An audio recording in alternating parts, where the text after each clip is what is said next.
YouTube, we're back. All right, Matt's here today.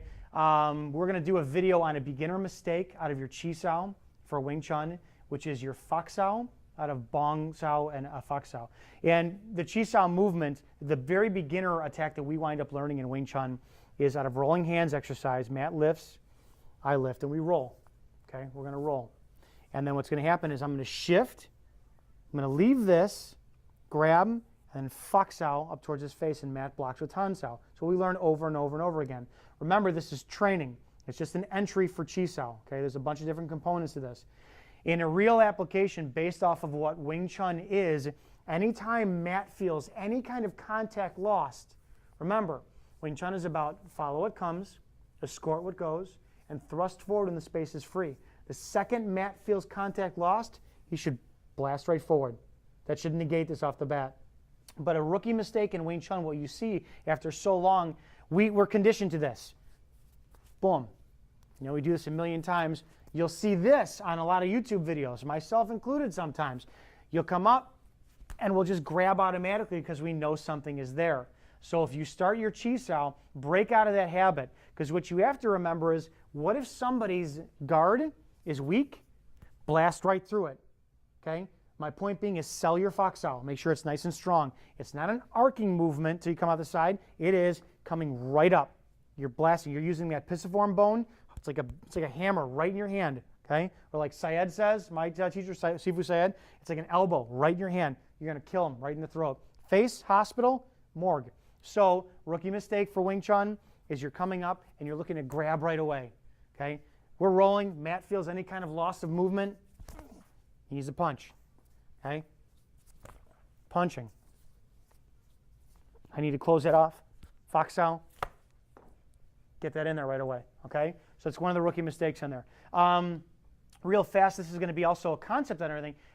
So I've had people saying, hey, can you do a little bit more sequences as far as, well, what Wing Chun would do off X, Y, Z? And we're going to do those. But keep in mind, that's fun Wing Chun. Okay, that's becoming a martial arts movie star. You know, Matt comes up and Matt's going to throw a left-hand punch. You know, I bong, lop, chop, boom, punch, all this stuff. That's sequenced.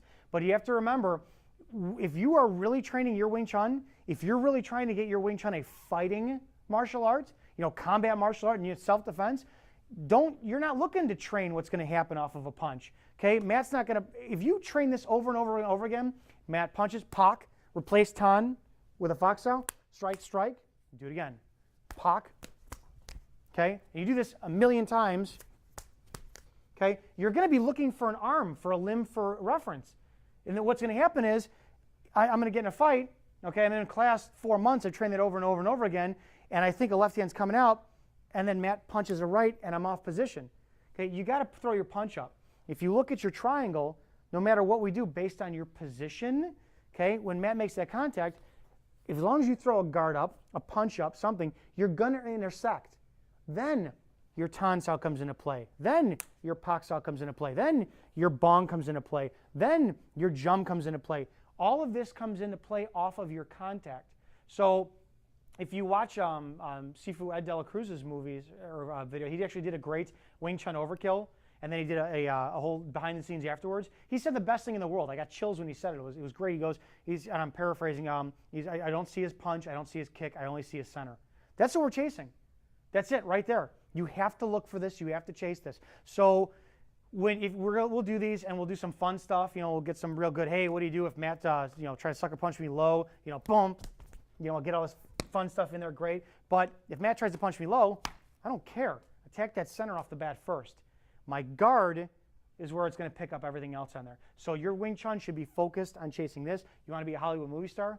Learn how to do all the other stuff. Okay. We're not going to do Matt comes in, you know, with a punch, come in straight punch. We're not going to come in with an entry here and then replace, because that arm's not going to be there. And in Wing Chun, we don't violate our structure. You know, if Matt comes with a punch, I go for split entry, and he pulls that back, and I move my head to the side, well, my structure's off. For a Wing Chun person, this is not correct. If he has that hand back, he's going to punch now, I'm not going to be able to catch it in time. Okay? If I stay straight and Matt punches, and I come in, and he punches that hand again, I'm there to collect it on the other side easier. Your structure's got to be straight up. And again, in Wing Chun, don't worry about eating a punch per se, because there's 3 straight stages of any attack. Infancy, adolescent, Adult, take the power out of the punch by attacking the core. I'd rather get hit by an infant or a teenager than an adult. So Matt comes in a punch, boom, take that power out. You may get grazed, you may eat it a little bit, but I can guarantee you're going to take the power out of it a little bit.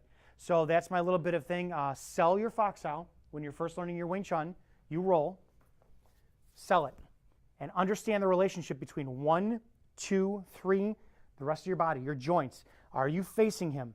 Is your hip going into him? Is your guard ready to go in case he winds up lopping you? Go ahead, lop. Get it up there. Okay? Are you ready to fire your next movements? Don't just, for the sake of looking cool, being in class. Yeah, man, it's not effective chi sao. Your chi sao has to serve a purpose. Okay? Chi sao is not fighting. It's a link between form, function, exercise, fighting, skills, all this stuff. It is fun. Okay, so know why you chi sao. Do you have anything to add? Nope. Why?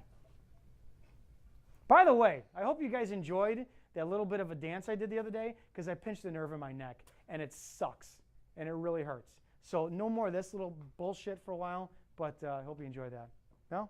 Nope. I'll see you in the next video.